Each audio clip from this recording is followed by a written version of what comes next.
علیکم، چطوری؟ امروز اول مهره و اصلا وایب پاییز نمیده. یعنی من اصلا حس نمی‌کنم الان پاییز شده چون هوا هنوز گرمه و من اسپلیت روشن کردم.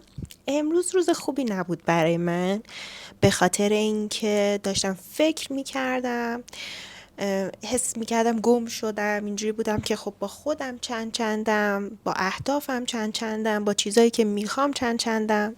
انگار که وقتی که فصل عوض میشه، به خصوص 6 ماه اول 6 ماه دوم، خیلی خودت رو و ماهیتت رو میبری زیر سوال. من یه دفتر دارم که این دفتر رو سال 1403 خریدم. یه دفتر خیلی گوگلی مگولیه که من توی این یا ژورنال میکنم یا میام اهدافمو مینویسم، یا اینکه چه چیزایی داره اذیتم میکنه، یا اینکه دوستم به چه چیزایی برسم. امروز از اون روزهایی بود که بعد از چند ماه من این دفتر رو باز کردم. اصولا وقتی که در این دفتر رو باز میکنم یا حالم خیلی خوبه یا حالم خیلی بده، و امروز دقیقا از اون روزایی بود که حالم خیلی بد بود متاسفانه. اومدم اهداف 6 ماه دومم رو داخلش نوشتم و یک صفحه هم نوشتم که آرزو دوست داره چه جور شخصیتی داشته باشه. من کلا دهه 20 سالگی رو پر از تغییر میبینم و شاید واقعا ورژن امسالت با سال پیشت خیلی متفاوت باشه و حتی ممکنه که اصلا ورژن سال قبلت رو اصلا دوست نداشته باشی، که کاملا هم طبیعیه. منم دقیقا الان حس میکنم که با بالا رفتن سنم و اینکه دارم به 25 نزدیک میشم، دوست دارم که یک شخصیتی از خودم داشته باشم که ویژگی‌هایی که الان دارم یک سریاش باشه و حالا ریشه و بنیاد اون شخصیت باشه، ولی یک سری رفتارها و شخصیت‌ها رو کامل توی خودم اصلاح کنم. نمیگم تغییر بدم، میگم اصلاح کنم، چون که حس میکنم که نیاز به تغییر ندارن، نیاز به این دارن که بالغانه تر و پخته تر بشن.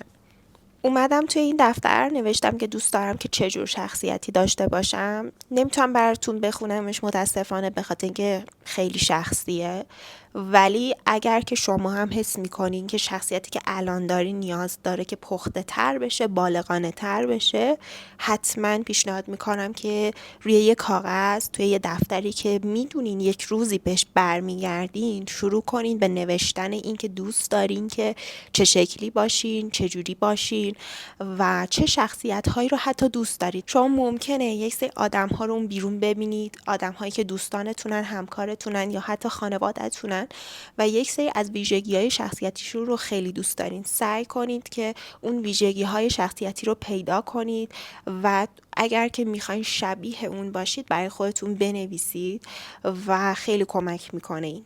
همیشه هم سعی کنید که در دفتر رو هر مدتی یه بار باز کنید، بخونید و ببینید که چجوریه، چقدر تغییر کردید. من همیشه برای خودم یه سری نوت میذارم و یه سری سوال از خودم میپرسم. مثلا میپرسم که آیناز آینده که الان داری اینو میخونی، چقدر ورزش میکنی الان، فلان مشکلی که داشتی حل شد، اون هدفی که تو ذهنت بود بهش رسیدی، رابطه خوبی داری، چه آدمایی رو به دست آوردی، چه آدمایی رو از دست دادی، درد و رنج امروزت چیه. و تمام این سوالا رو از خودم میپرسم. اینجوری وقتی فلش بک میزنی و فکر میکنی که من چه آدمی بودم و چه مشکلاتی رو حل کردم، یا اینکه از چه درد و رنج هایی گذشتم تا به اینجا برسم، عمیقاً دلت گرم میشه و عمیقاً احساس میکنی که من اونقدرها هم که توی ذهنم الان دارم از خودم میسازم، آدمی نیستم که برای خودم کاری نکردم، بلکه من از اون چیزی که فکر میکردم که هیچ وقت حل نمیشه گذشتم و به اینجا رسیدم.